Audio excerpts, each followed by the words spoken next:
Hello, and welcome back to Hold On, I'm Talking Brother. My name is Joe Greenwood, and you are listening to our review of Cannonier vs. Strickland from the UFC Apex.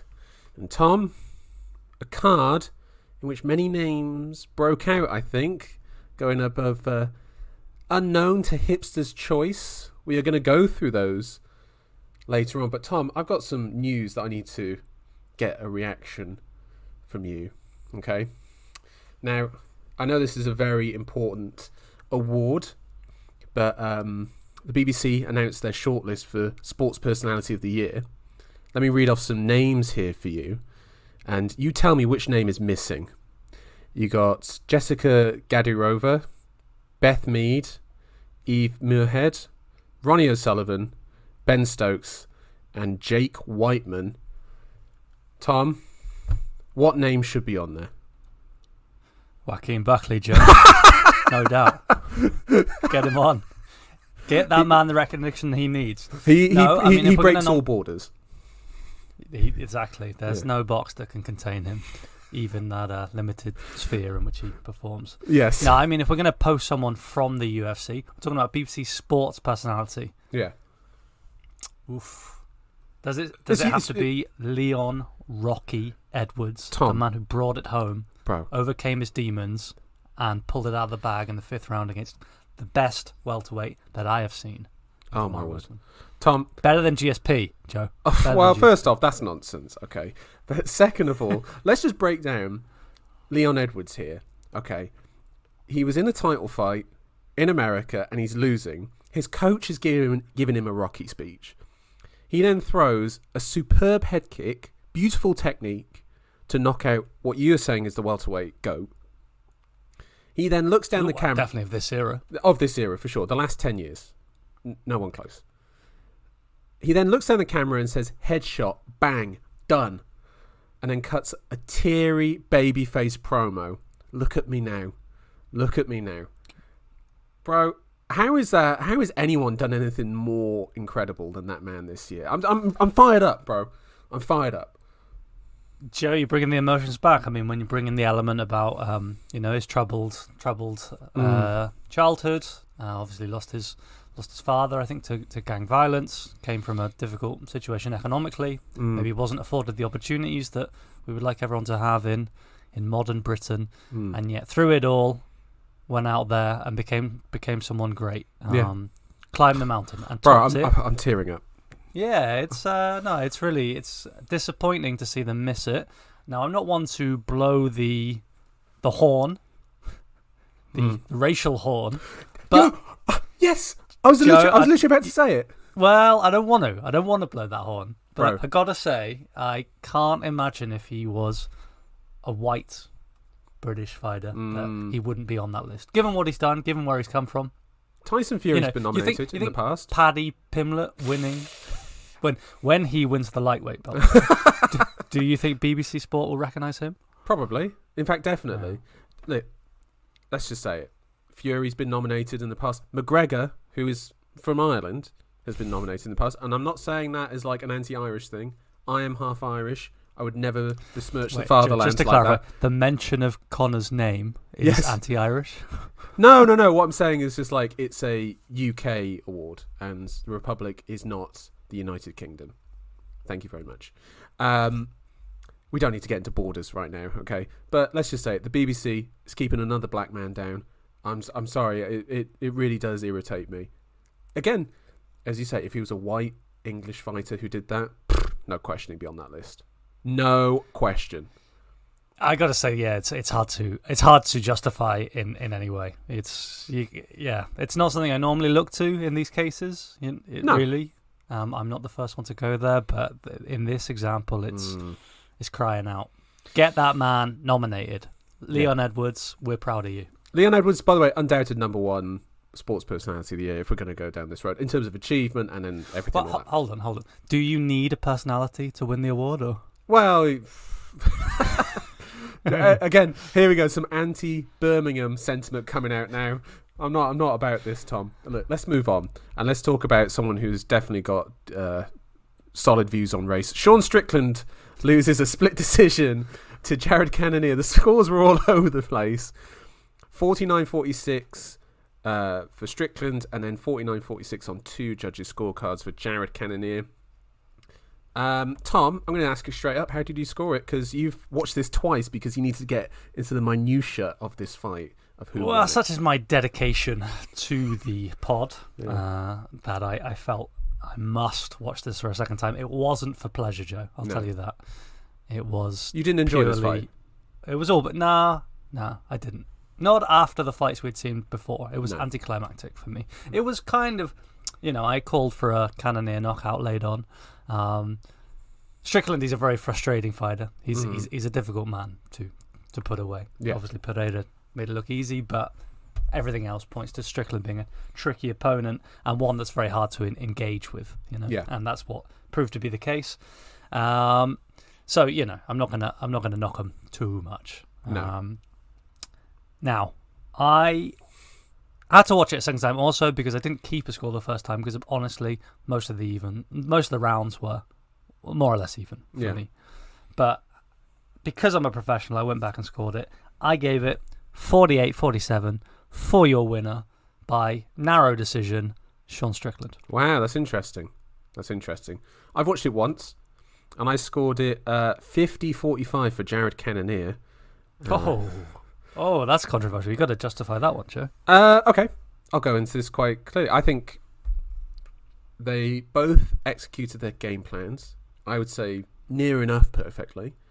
One actually listens to their coaches, though, but that doesn't come into the scoring. We can talk about that afterwards.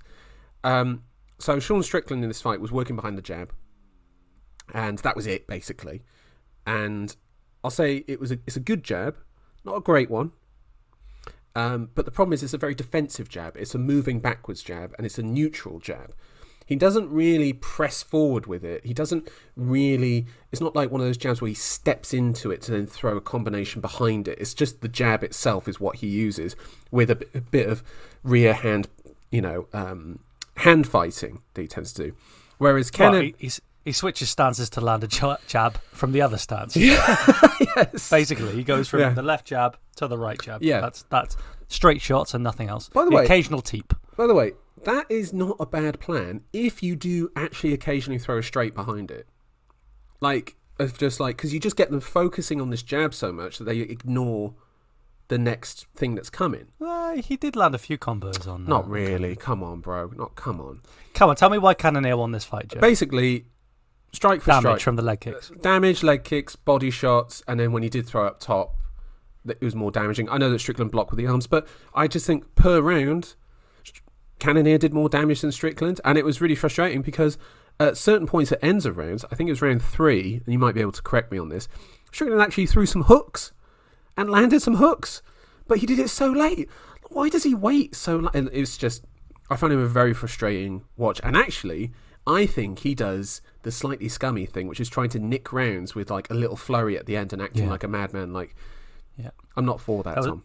That was the takedown, wasn't there? It was in the first round, right? Yeah. And then in the second round, as soon as the last minute kicks in, you finally get a combo and a flurry from Strickland. So yes, definitely. I mean, that's a smart fighter, and I think Strickland is quite a smart fighter, despite not listening to his coaches and bowing out of a decision loss here when he had more to give, because the man was not tired. He'd been sparring very lightly for 25 minutes. Now, that's the thing I want to bring up here, because they bring up the sparring a lot with Strickland, and there is the footage of his sparring sessions. I don't know if you've seen it. Yeah, trying to knock out Johnny Walker. Yeah, like him like going hard in sparring. But the thing is, that going hard in sparring, if you keep that same mentality and that exact same fighting style into a fight, it looks like something like this, doesn't it? Where it's like you're kind of pressing a guy, you're throwing some shots that, in sparring, you're like, okay, you shouldn't really be throwing to that degree, but he is. And I don't know. I think I found his performance a bit anemic, and also there are times I kind of found it a bit frustrating from Cannonier as well, where like Strickland is almost like square, like flat, like go for a takedown or. Do you know what I mean? Like, you could easily get a takedown here. He hasn't got a bladed stance. He's not going to be able to defend a takedown very well from that. But because he's sort of like flicking that jab out and he's not really like lunging or committing to it, I think guys kind of just get a bit like mesmerised by it. But respect to Cannonier for sticking to the game plan. Respect for him to try and work up the body and then realising I can't quite get to the head, so I'm going to come back down. I'm not going to headhunt. I thought Cannonier put on a really solid performance. They both did. And I gave Cannonier the edge over those rounds. And I say it's 50-45. It's not a super convincing 50-45. You know, the one I think of is the Max Holloway-Frankie Edgar title fight where Max won it 50-45. But each round it was like just a little bit ahead of Frankie. And with this, it was the same thing. Well, clearly I disagree given my scoring. I didn't think it was a great game plan from Cannonier. He was patient.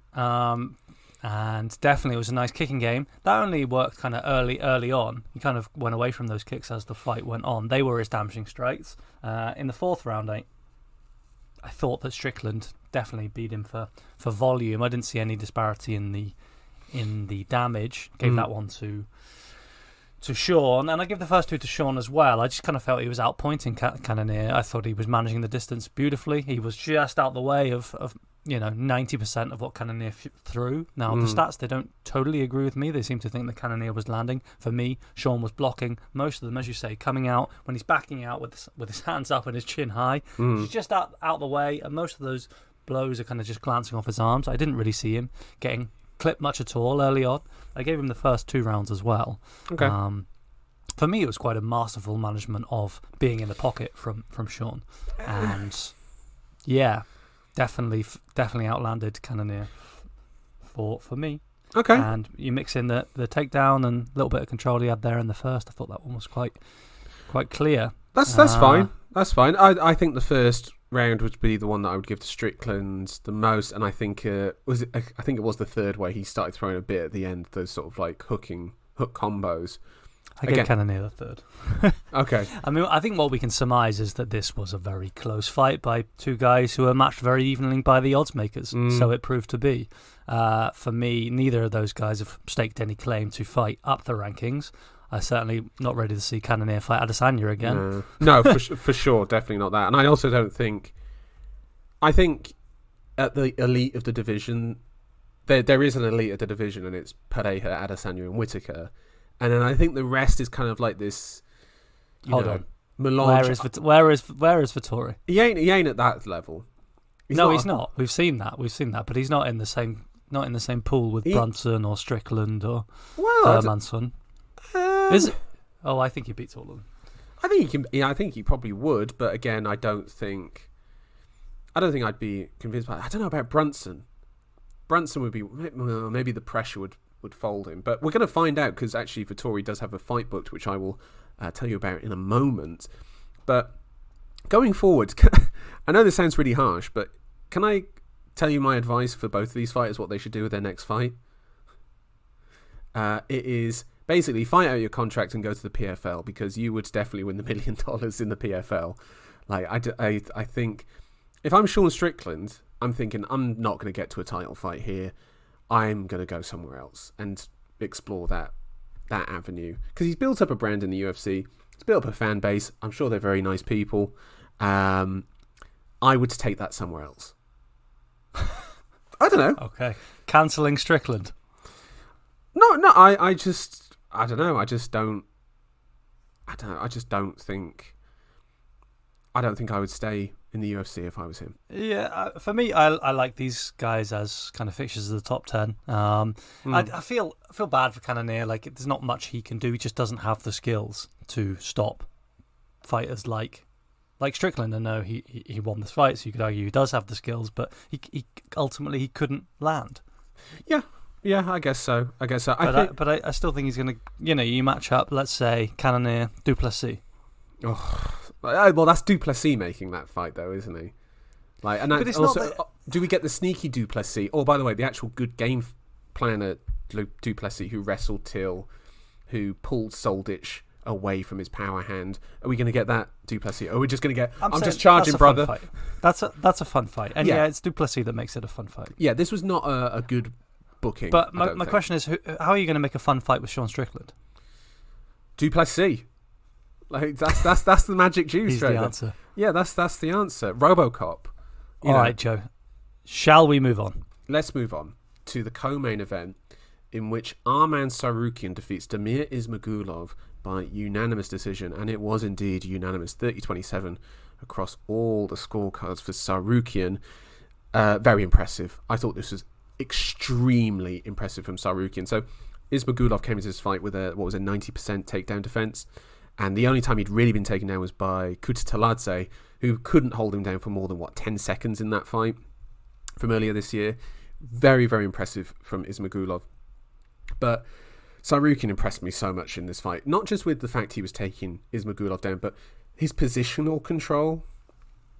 There was a really great bit where he grapevined his legs around Ismagulov's legs, so he had them both trapped in a sort of like figure four, and he let Ismagulov get his legs back because he knew he was going to turn, so then he could jump on his back and work from there. Really fantastic control, and also not like lay and pray or anything like that. Constant movement, constant changing of position, constant attacks. Wasn't able to get much ground and pound off, which was a tad frustrating, but really impressive from Tsarukyan. Give him a top 5 guy. Give it to him now. I think this guy he's pretty much there or thereabouts for title contender. Yeah, I can't dispute his status and what he's likely to do in the sport. I guess I would contest a little bit maybe the energy that you've taken from the fight, which seems to be that you were very, very happy with this fight. It was the kind of matchup that you wanted, and it fought on the terms that you wanted. For me, I saw Tsarukyan unwilling to trade on the feet with Damir, where he clearly recognised that he was outmatched. Damir doing everything right for as long as he could to keep Tsarukyan off him.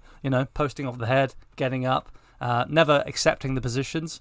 But we just saw the dominance of this wrestling style. Right. That's what I saw: a peak striker versus a peak wrestler, and you can't beat it. Like Ismagulov was actually pretty much flawless. Yeah, at least in the early going, in getting back up, having been taken down. But he couldn't actually open up on the feet at all because Tsarukyan would exploit anytime he threw a kick. Yeah, absolutely. Anytime he was closed against the cage, Tsarukyan was diving in. Because he just didn't want that smoke on the feet. No, I agree. But again, that's up to Ismagulov to get away from those positions from there, which, as you're saying, took the correct steps, was very good there. But also, Tsarukyan, by the way, he was massive. That guy's back. That guy's back. He's actually, if you look at him physically from the Makhachev fight, his debut in the UFC, to how he looks now, he looks a lot bigger. Like, he looks bricked up. Is that an accusatory comment, Joe?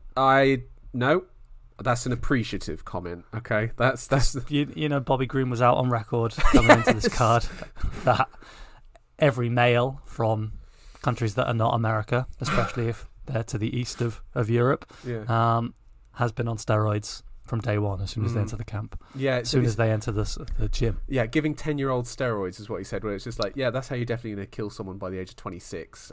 So I don't doubt that. Can I also just point out? Sorry, go on, Tom. Well, no, I was just going to follow up on that. What you said about Tsarukyan's physique. I mean, that was it. It was just he outmatched Ismagulov for power. He just overpowered him. Ismagulov got everything right, but it wasn't enough. It was interesting to contrast it with the fight against the one that he lost against Gamrot. Gamrot. Yeah. Now Gamrot was a lot more active, whereas Ismagulov was doing everything right once he was down. Or kind of almost being grounded. Gamrot was throwing in a lot more Granbies. He was scrambling more on the mat, before ever actually touching the mat. And that was something that Tsarukyan, that constant work from Gamrot to evade, was something Tsarukyan didn't deal with at all. Ismagulov wasn't able to do that. Well, Gamrot's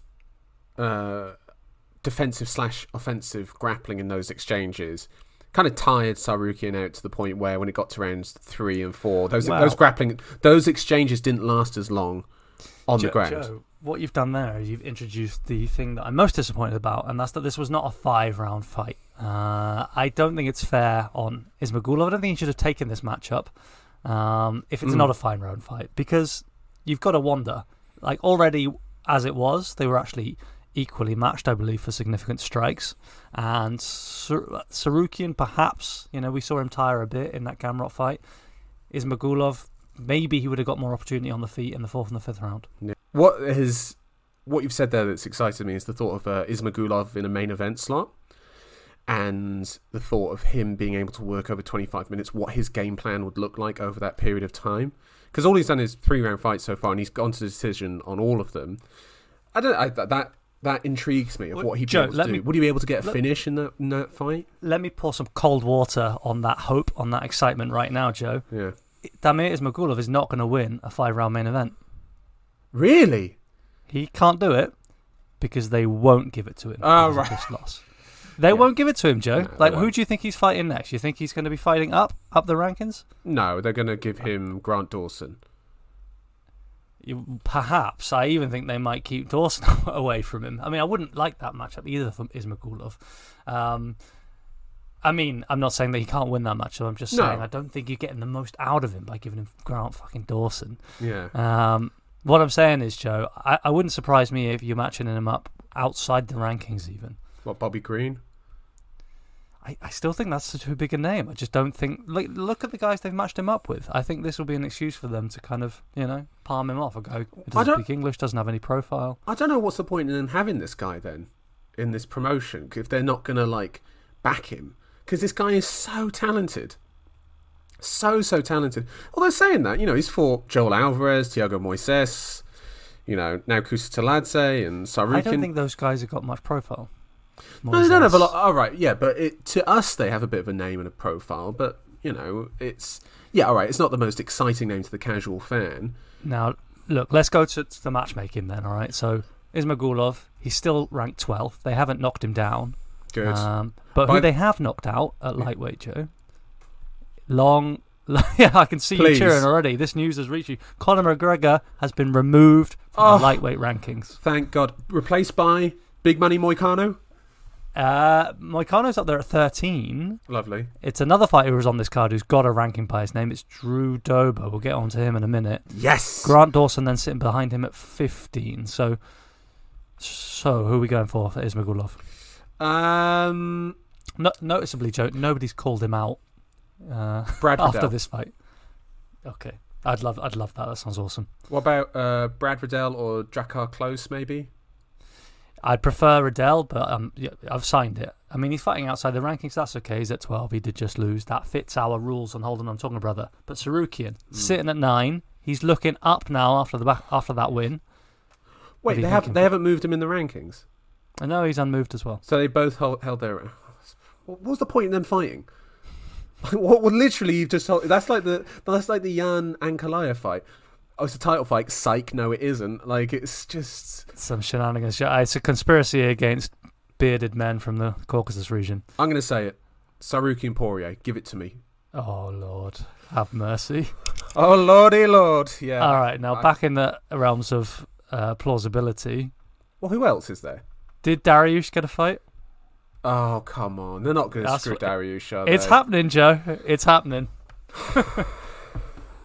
Right. Oh, what Next about this? Go on. Sarukian Oliveira. Yeah, never happening, but sure, I'm in. Why? Why isn't it going to happen? I just don't think they want to do that to Charles now. I think Charles is rumbling away a little bit. He's definitely captured the hearts of Brazil, nation of 200 million odd people. Fair enough. Don't feed him to Sarukian off the back of a loss. Now, Joe, cool.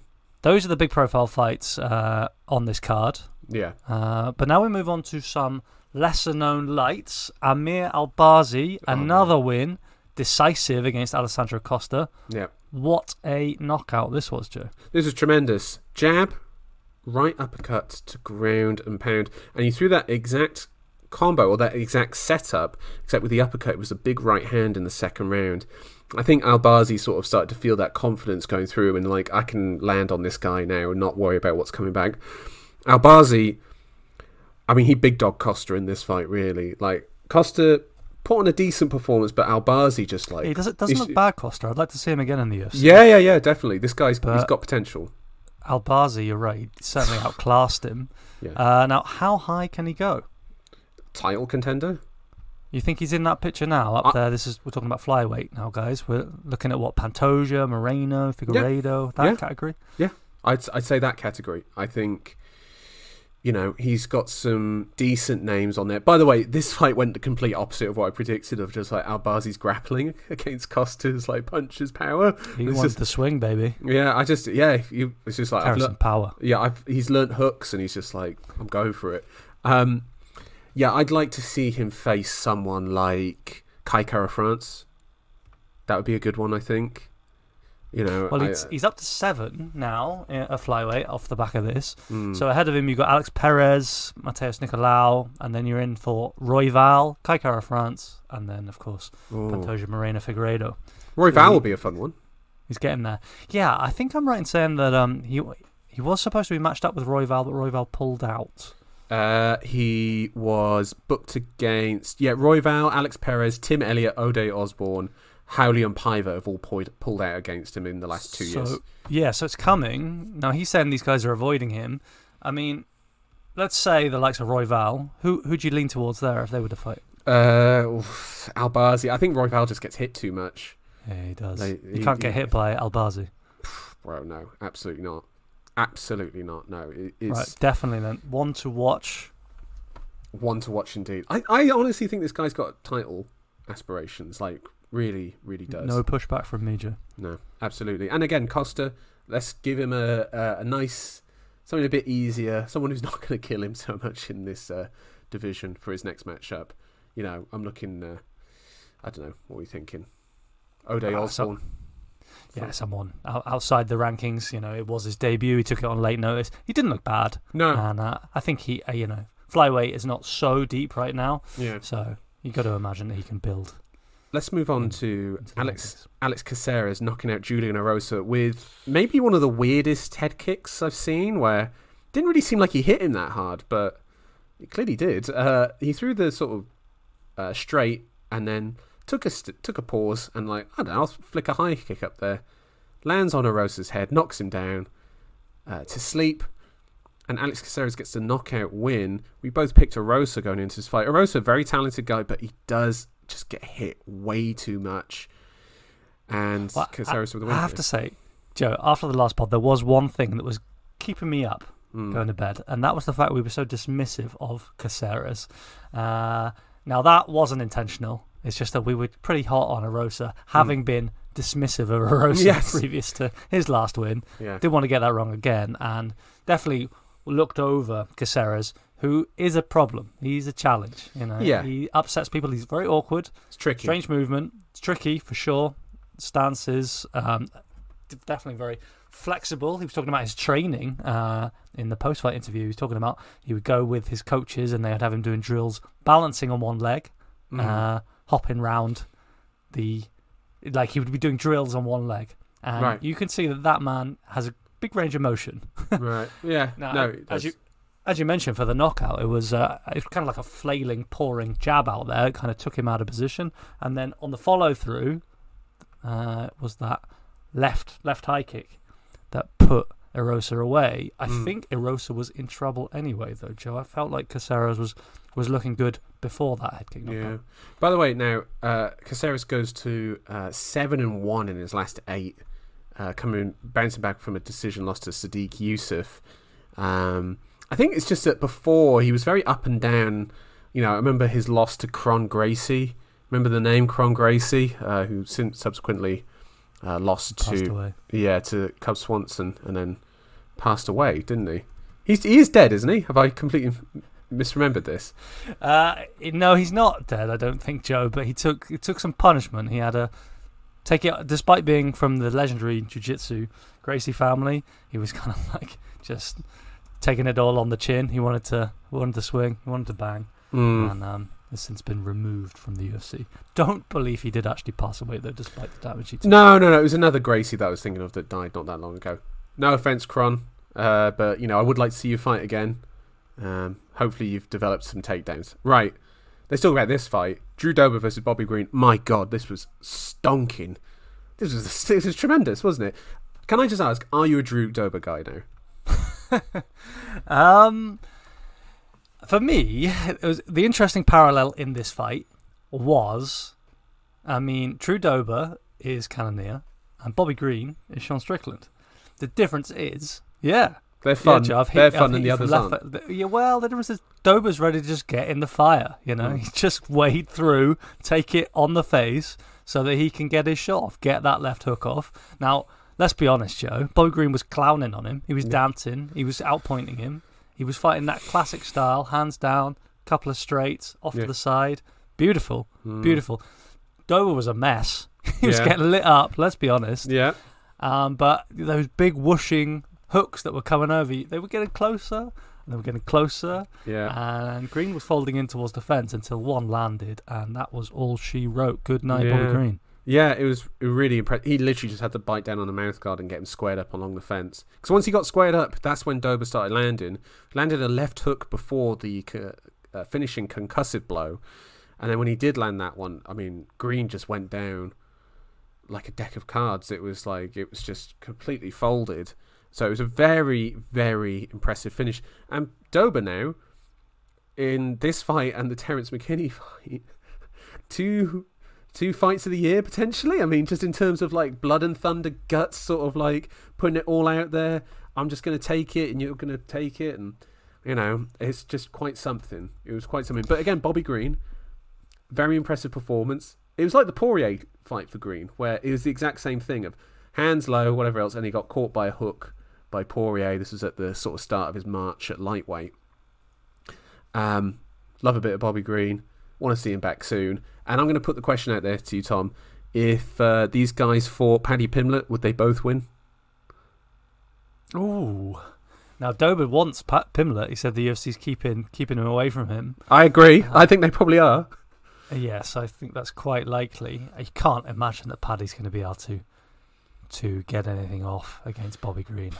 I just can't. Against Bobby Green? No, not a chance. No, I mean, Dober, I'm not even discussing that. I think Paddy gets smoked.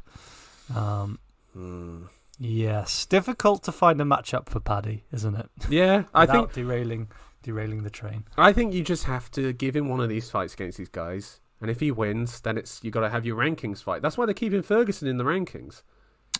That's kind of what it feels like. Just like whatever. Yeah, Ismagulov, get the hell out of there. Yeah, we need to keep Tony at 15 so Paddy can sneak in there. You know what's going to happen? Yeah. They're going to give Paddy the fight for his next one, or they're going to give him some bull matchup, Clay Guida or whatever, and then they're going to give him the Ferguson fight. He's going to win that, and then suddenly he's going to be ranked number 8 for some reason. Joe, I should add right now, just taking another look at those lightweight rankings, Tony Ferguson's not in there anymore. Is he not? He's not in there. Oh, good. Who's replaced him then? Well, as I say, you've got Dober. He claimed a spot at 14 after this fight. So who's 15? Grant Dawson at 15. Oh, so Dawson at 13. Dawson took Ferguson's position. Well, Dober's come into the rankings off the back of this performance. I think Dawson... Yeah, I guess Dawson had been in there for McGregor or for Ferguson. Yeah. But they seem to have quietly removed both of them. Good. Finally, we've been protesting for it. So, that's not an easy ranking matchup then for Paddy. I don't think it makes a big difference, though. You could still match him up with Ferguson if you want for the kind of star appeal, for the draw. That would be very sad.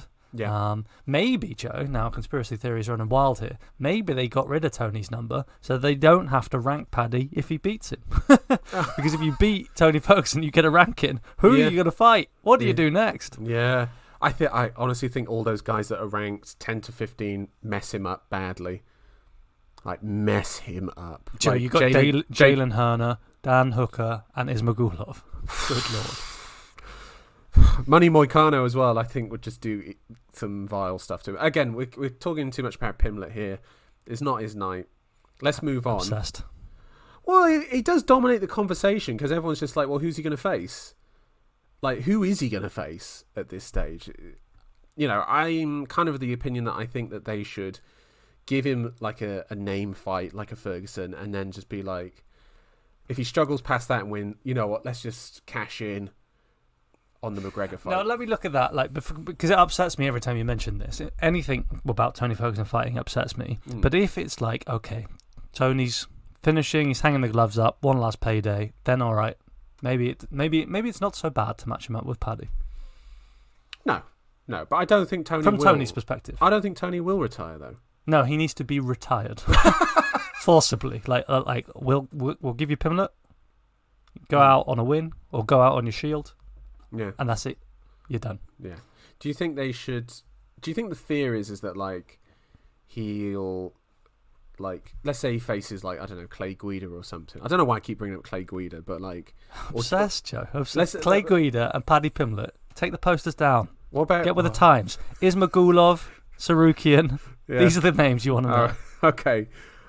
Like, I'm wondering, like, if Ferguson, like, does manage to get a win against some guy who's just equally washed or that far down, do you think he's just going to be like, I've still got it, I'm going to keep going and get another 4 fights out of him? Like, you know, it's the worry. It's the worry, isn't it? I think we should move on to Michal Oleksiejczuk defeats Cody Brundage with punches and hammer fists from the mount. This was quite the performance. Brundage just gassed himself out from wrestling, didn't he? He was just like, he just loves the wrestling too much, and it cost him.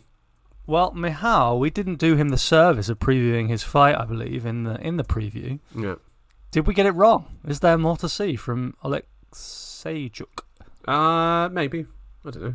I mean, he's at middleweight, so I'm sure you could find a fun fight for him there.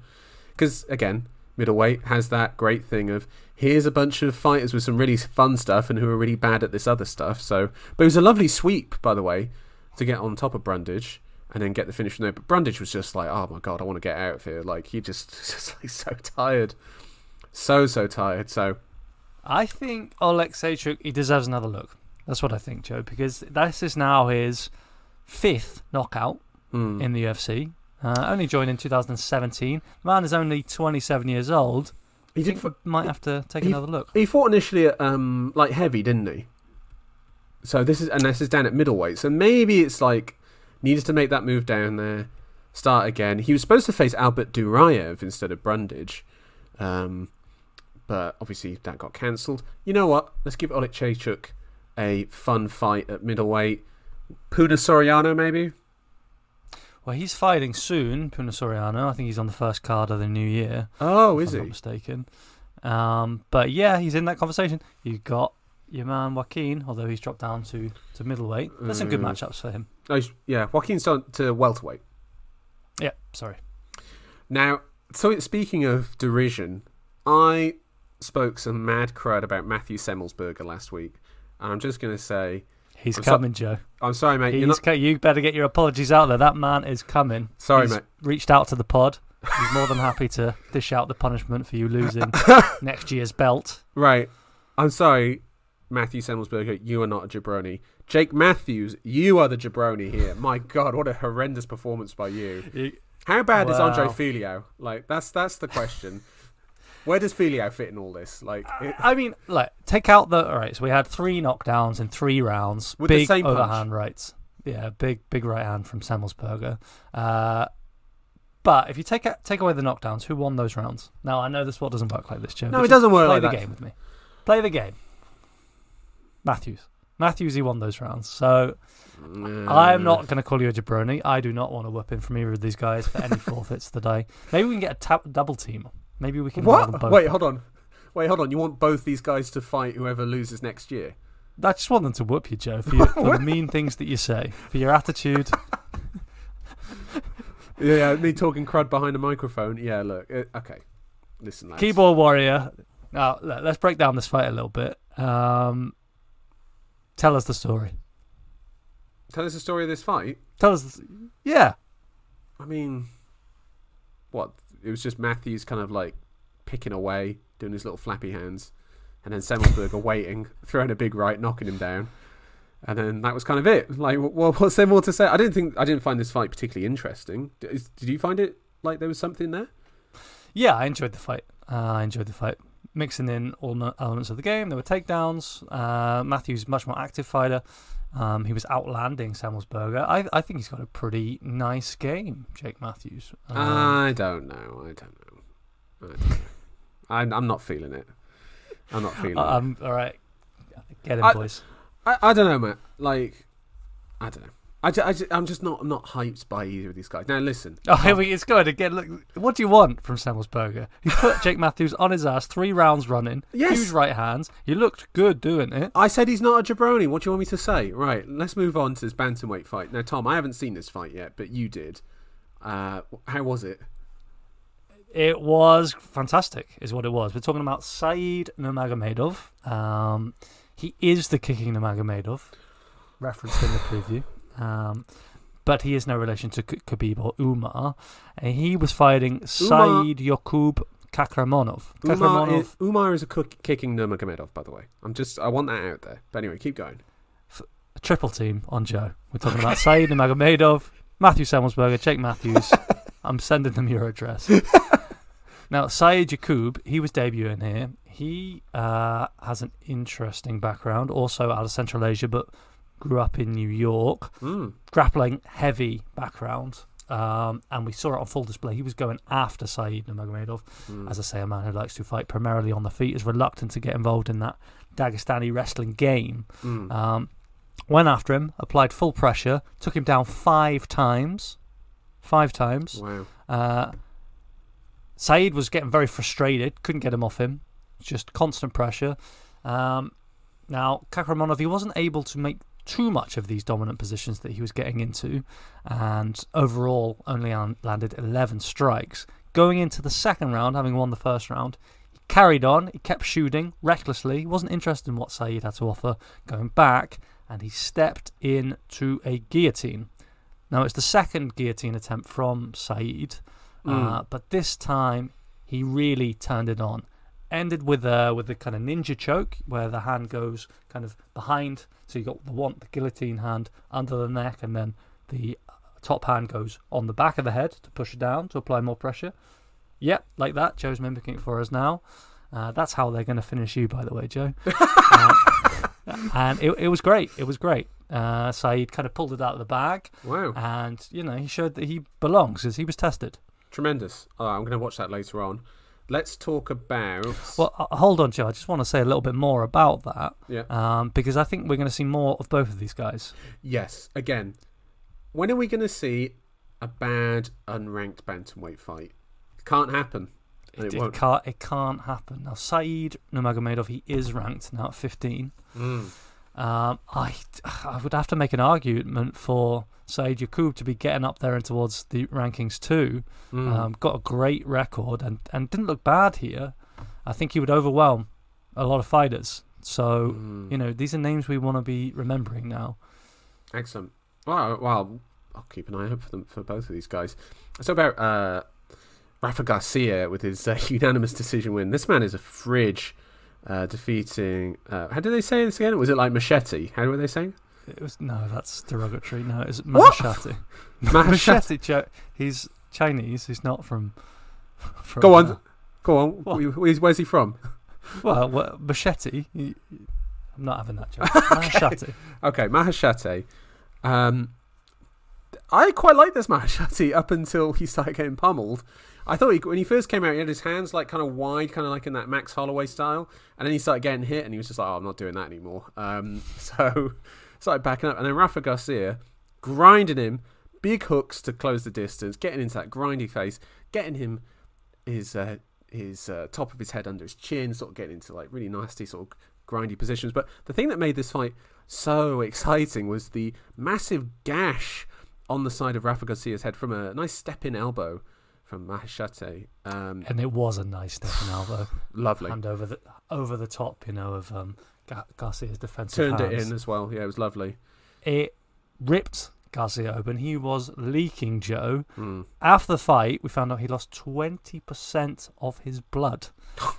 Now, a quick Google will tell you that that is dangerous territory. 40% and you are finished. Apparently. Really? That's what Google is telling me. So how long did it take for him to stitch him up? It was 2 hours to stem the bleeding. Oh my word. That is brutal. Yeah. Yeah, it truly was, but it didn't affect him in the fight. Fought through it. Good showing for Rafa Garcia. Let's talk about this fight now. Next fight. Rinat Fakhretdinov versus Brian Battle.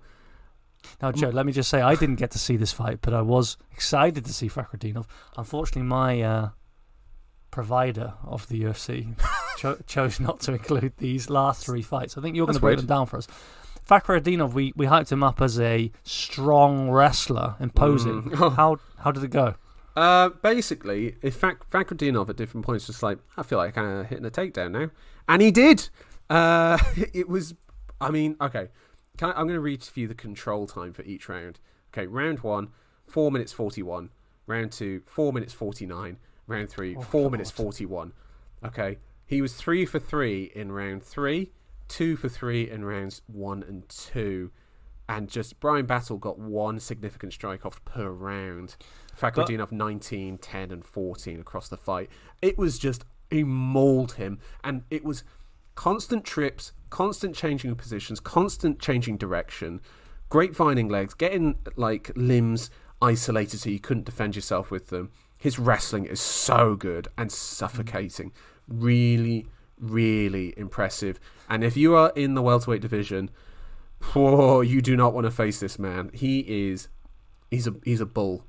He is a bull. Was he able to get off much ground and pound? I mean, how was he able to posture up and really get those elbows not in? Really. Or drop some heavy shots? Not really. It was pressure. It was a lot of pressure. It was a lot of. He did get ground and pound off, but it wasn't the sort of. It wasn't hellacious. Yeah, it wasn't like the Khabib constant attacks, constantly getting into, and then when he would find any position for ground and pound, he would throw.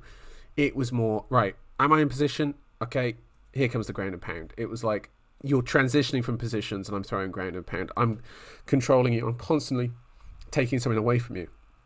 It wasn't that. It was, I'm going for the position first and then we'll go for the ground and pound. So that's something I'd like to see a bit more output. If he got output, by the way, he'd be finishing guys.